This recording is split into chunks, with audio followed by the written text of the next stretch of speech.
We'll get Barrett's breakdown on tonight's game and all the games from yesterday here on the Sports Bash 97.3 ESPN with Comcast Sportsnet pre- and post-game live.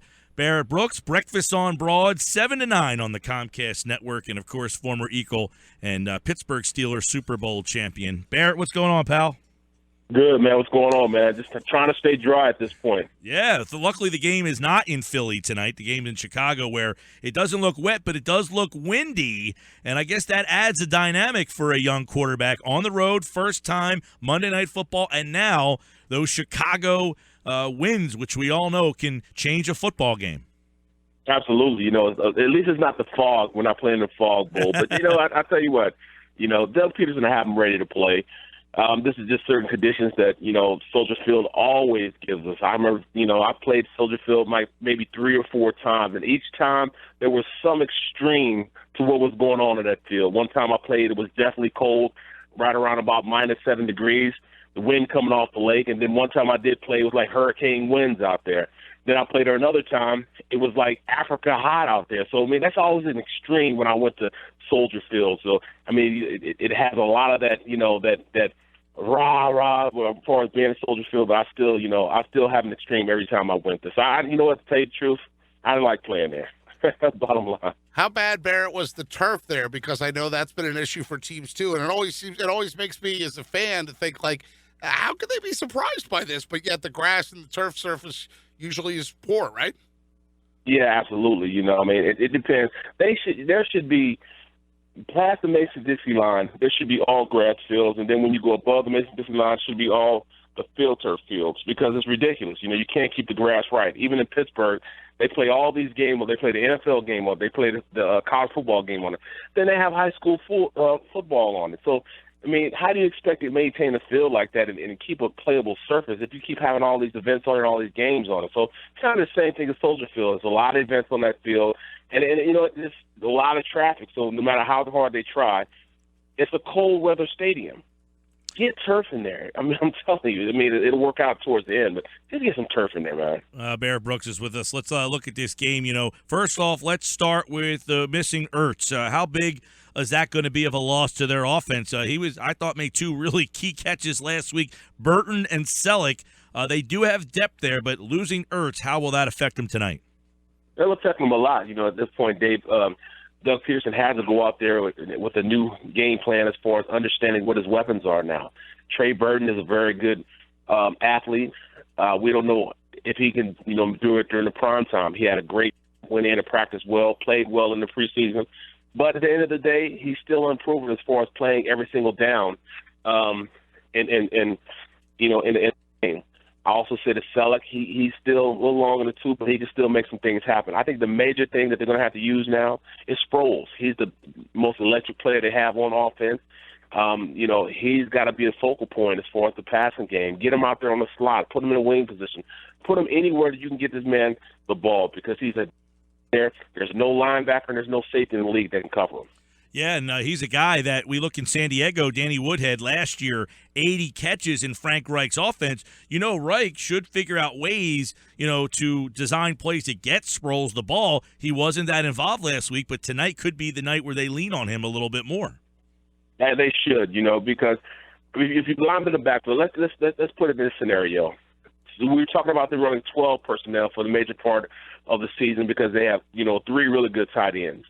So now let's switch it up. Let's run 21. Let's put Matthews and Sproles in the backfield with 1 tight end. That's 21 personnel. Now, tell your defense pick their poison now. What are you going to cover Sproles with a linebacker, a safety? How are you going to cover Trey Burton or Selleck when they're in there? It just opens up a whole different dynamic when you have a player like Sproles in there, because they're going to have the game plan for him. You cannot let him go out there and be the hot read in which he can get loose on a Texas route or maybe even a wheel route. He'll win that matchup every single time you put him out there. He didn't have a good game last week, so he's got a lot to prove this week. And, you know, he's a consummate pro. I really think this is going to be his game to go out there and flourish. Barrett Brooks with us. Barrett, your position on the offensive line, Lane Johnson's going to be there again. Solid, not great last week, although line play across the league is pretty bad. When you look at what the Eagles, maybe they have one of the steadier lines in the league when you watch a lot of football on these Sundays. But up against a 3-4 Bears look, how do you like the matchup on the line tonight? Well, that's going to be the big thing. The matchup really going to be the two tackles. That's where the bulk of the pressure is going to come from. You got Lamar Houston on that same side as Peterson. Peters can play, Pro Bowl level. Houston's a Pro Bowl level. I do think that this is going to be the key matchup. On the other side, you have, a rookie out there in Leonard Floyd, rookie from Georgia. Or first, is it a rookie or second year? It might be a rookie, but he played well last week against the Texans. So those are the key matchups. And understanding, that Willie Young is also in that mix. They can bring some pass rush from those two guys. In a 3-4 defense, is a zone bit, so there's going to be a lot of people coming from a lot of different places. And, you have to admit, that's going to be the key matchup also. The fact that Vic Fangio and Carson Wentz, those two are going to be battling head-to-head, because when you got a defensive coordinator as seasoned as Fangio, he loves the fact that he has a rookie quarterback in there, and he's going to throw everything in him but the kitchen sink. I thought that Cleveland really underestimated the rookie, for the most part. He lined up man-to-man across the board, only sent A-gap blitz. Although they were effective, they were getting home after he had completed the pass. So I think that, Fangio is going to do a lot more to try to interrupt the whole scheme, the blocking scheme off the line, and interrupt the fact that Wentz doesn't have the seam and doesn't seem to realize that he can't hold the ball that long in that pocket.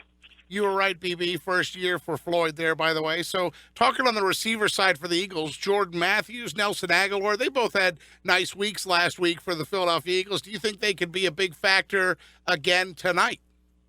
They're going to have to be. I don't know where Nelson Aguilar got this game from. He definitely stepped it up, because I didn't see any of that in the preseason. In fact, he looked downright awful at times in the preseason and in camp, as far as practice. But, hey, he stepped his game up. And I think that's just a tribute to the team as a whole. Everybody stepped their game up and played better than they did in the preseason.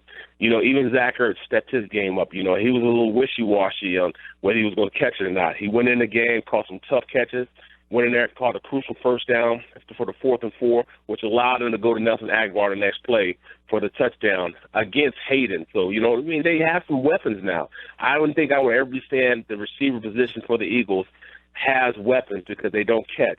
But I will say this, I can't wait to see DGB go out there and see what he can do in this offense. Is he just going to be a red zone threat? Can he play in between the 20s? Will they rely on him and running slants? How much of the offense has he opened himself up to learn?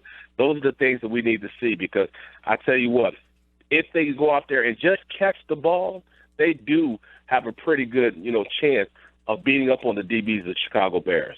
But when you look at that defense, Barrett, so one week you see a 4-3, then a 3-4 the next week. Do you think that could affect Carson Wentz one to the other, and just the way the defense changes from week to week for him? Absolutely. Yes. It is. It's definitely one of those things where you can't think that he's going to be seasoned enough to understand all these protections, understand the blitz pickups. It takes a long time to really learn those type of things. That's why I was even shocked that Sam Bradford went to Minnesota and picked up on it like that. It's hard to go in there and understand who the offensive line has. Slide protection. You slide from the first uncovered man to the will linebacker. Does he know that? Does he understand that means that the Sam linebacker, the Mike linebacker is hot to him? Does he understand the scat protection? It's the 5 offensive line against the world. So that means they have 4 down in the Mike linebacker. That means that the Sam linebacker comes and the will linebacker comes. Those guys are both hot. In their max protections, which is usually their play action protections, who's going to pull out in the guard? Will he get in the guards when he pulls out to be his protector? When he runs boot protection? Is the tight end going to be in? Is the tight end going out on the pass route? What is the route combinations they run on one side of the field? Are they going to cut the field in half and be like, all right, Carson, just read this side of the field, don't read the other side of the field? Those are the things, that I don't know if Doug was able to implement in just 1 week, and those are the things he has to learn in just 1 week. So it's like a whole new set of rules when you go into a game. Last week's rules don't even correspond to this week's rules going in against Fangio. So that's a lot of things to add as a rookie quarterback, or even a veteran quarterback in Sam Bradford, but especially a rookie quarterback in Carson Wentz.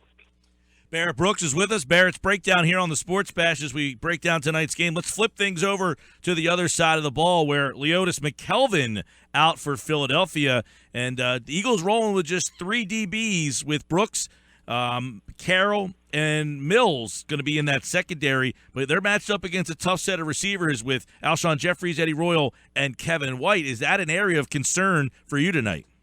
Well, it's an area of concern, but evidently the Eagles aren't concerned with it. They didn't bring anybody. They didn't bring C.J. Smith up, so evidently they think that they have the proper personnel to go out there and play.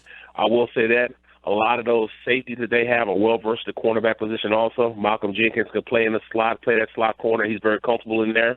Jalen Watkins has played, pretty well this off season, leading into the preseason, and now into the season. They have a lot of confidence in him at the safety position, and we already know he played corner last year, so he can go in and fit the role, especially with these big receivers they're going to be going against. Alshon Jeffries and Kevin White are two big guys.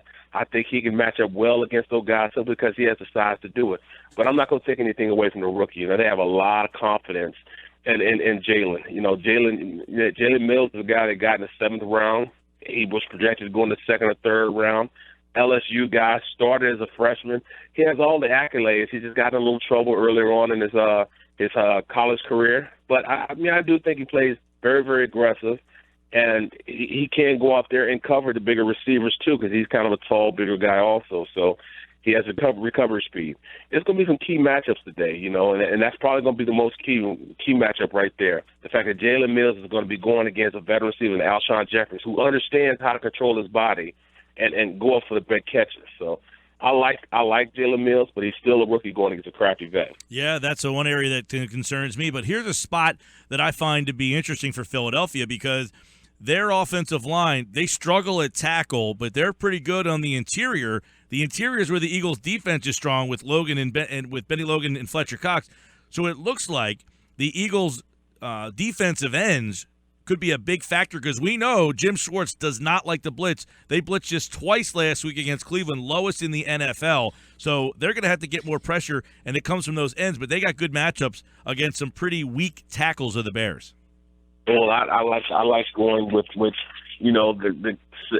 guys going against tackles that are soft, and that's the biggest thing how you describe these tackles. They're soft.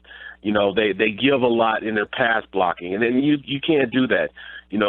Vinny's gonna go out there and he's gonna go nuts against a tackle that's gonna retreat more so than attack him. He's a stronger guy. He can bull rush better. These are the kind of games you want as defensive end. Brandon Graham may have 2 or 3 sacks this game simply because he plays so aggressive, so fast, and he's always putting pressure. He never slows down. Those are the type of players. These are the type of tackles that allows you to have those 2-sack and multi-sack games. I was looking at Charles Leno. He's the left tackle. I was looking at film the other day. I can't believe how soft his sets are and how soft he plays. He's a better athlete than most tackles, but he still doesn't play with any aggressiveness. So, I think that's a matchup they win. And then Bobby Massey, Vinny Curry should have a multi-sack game also, simply because this guy is so soft. So this is a chance for them to get up, and Michael Jenkins said it.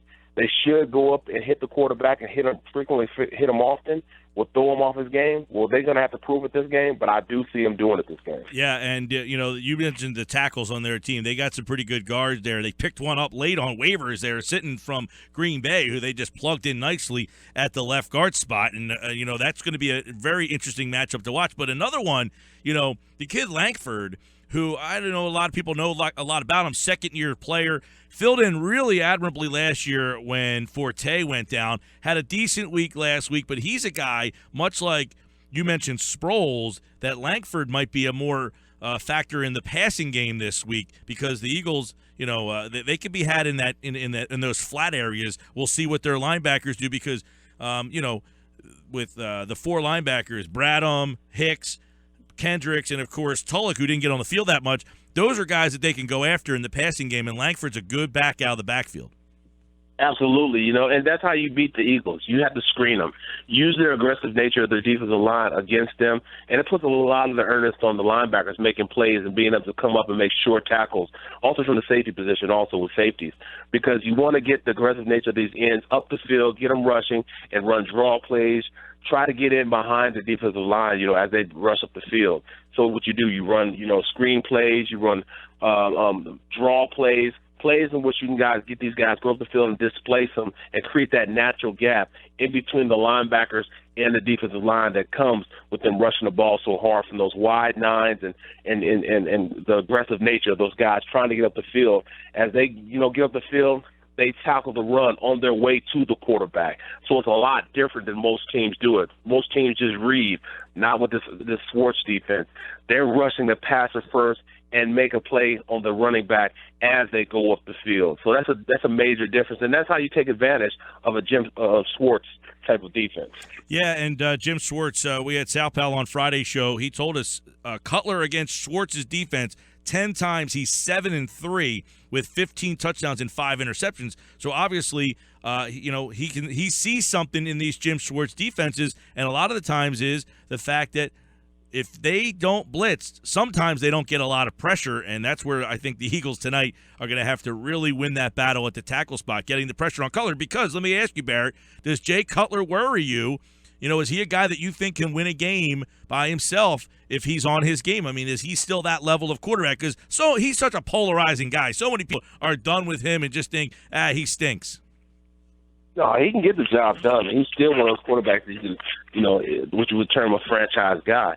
He has the ability, man, to really hose it. And when you have big receivers like he has, sometimes you get lucky, you just throw it up there. He's very confident in his arm. He thinks he can make it at the any window, which gets him in a lot of trouble sometimes. But with the Jim Schwartz defense on the tail end, it's not exotic. You're going to get a very bland setup. Well, if it's cover two, the corners are going to be in the flats area. The safeties are going to be over the top. It's very, very bland on how they do it. So there's not a lot of reading that comes with wondering whether it's a man defense or a zone defense. They kind of make it out pretty clear before the balls even snap, which is, a lot different from most coordinators. Usually want to disguise stuff. Well, Schwartz doesn't believe in that. He believes he has the individuals out there that can create pressure, and the guys can go out there and cover. He's confident in his guys, so he doesn't feel as though he needs to send a bunch of exotic blitzes or anything of that nature. So sometimes the same thing will make you laugh will also make you cry. His confidence in his players, as long as they're getting the job done, is good. But if they're not, where does he go? Where does he go then? How does he go in and implement, a pass rush with blitzing as opposed to his 4 guys doing it? Sometimes when you do that, it kind of makes those guys, defensive linemen, looking at each other like, all right, we're not doing the job. Is this us? We have to point the finger at us now. We're not doing what we're supposed to do. Why is he blitzing so much? So sometimes, it's hard to really find that fine line on whether, your guys are getting it done or you need to get a little blitz in there. But you still don't want to hurt anybody's feeling, man. So it's a tough way to read. Schwartz has his work cut out for him. Hey, Barrett, you say the numbers don't look good for Wentz. In fact, rookie QBs on the road on Monday Night Football games are 1-15 since 1988. That's from your colleague Reuben Frank there at CSN. But what makes you think tonight that it's different and that Wentz can win on the road tonight under the bright lights of that big stage of Monday Night Football? Well, first of all, I think that the players around him will step their game up. And that's the biggest thing. The guy like, Nelson Aguilar, who didn't play well last year, but came up and stepped up big the first game, understanding that he has to be the guy that, that's going to have to take the top off the defense, understanding he's going to have to be a guy that, that's going to hurt defenses when they try to bracket Jordan Matthews. And that's his job. He's going to have to be that guy on the opposite side in which he takes that double team off. It's like, all right, if you double team here, I'm going to hurt you on this side. Until he does that, they're just going to bracket Matthews, make things frustrating for him. And, as we've seen, the quarterback Carson Wentz is very, very comfortable getting the ball to Jordan Matthews. So I see them bracketing Matthews, and when you bracket Matthews, somebody has to step up and be that guy to take that off of him. Make him pay for double teaming a guy, leaving another guy with just one defender. So, he has to be that guy, or somebody else going to have to step up. Guy like Trey Burton, who plays multi-positions on his offense. You can put him in the slot, you can put him in the wing, you can put him in a traditional tight end, and you can put him back at fullback. So I'm interested to see how Doug Peterson is going to attack this defense and who's going to be the guy that steps up on the offensive side of the ball for Ertz. Couple quickies, rapid fire for you, Barrett. Who has a bigger game tonight, Burton or Selleck? I think Selleck will. Ryan Matthews tonight, or Jeremy Langford for the Bears. Who has a bigger game? I'm going to have to go with the old crafty veteran and Matthews. All right. How about Jordan Matthews or Alshon Jeffries? I got to go with Alshon Jeffries. You know, his numbers have been pretty good. He's 6'3", big-time receiver there, and can go up. We saw last week Carroll had good coverage on Pryor. Pryor just went up over top of him and made a big catch. All right, we'll get your pick in just a minute on this game, but first, what were you watching yesterday? Give us some observations from you on NFL Sunday. Well, you know what? I saw a Giants team that looks pretty good. You know, everybody they brought in from the defensive side of the ball, Olivier Vernon played well. You know, the cornerback he brought in, he's playing well. Guys are coming in. You know, the first-round draft choice, they had the number 10 pick, and Eli Apple. He played well. So the money they invested is definitely working for them. The defense is a lot better than it was.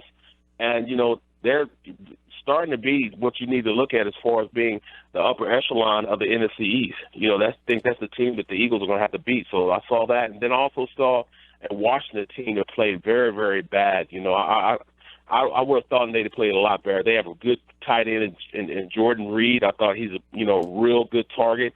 They can't seem to get the ball to him. They have some pretty good receivers. You know that they have Pierre Garçon. You know they got D-Jax. You know, what's going on with those guys? You know, I don't see them making any plays. And, you know, their quarterback, you know, he's getting has a franchise tag. He's making well over $20 million this year, and he's playing terrible. Yep. It kind of reminds me of the same situation that Bobby Hoying was in his last year. You know, they offered him a contract the year before. He turns it down because he says he wants Rob Johnson money. They offered him $20 million for 4 years. He says, no, I don't want that. I want $25 million for 4 years, same contract Rob Johnson got when he left the Jaguars to go up north. And ended up having the worst season of his life because people don't understand that Gruden would tell him where to throw the ball before the snap. He's like, all right, they got a cover 3 here. I want you to go to the flat.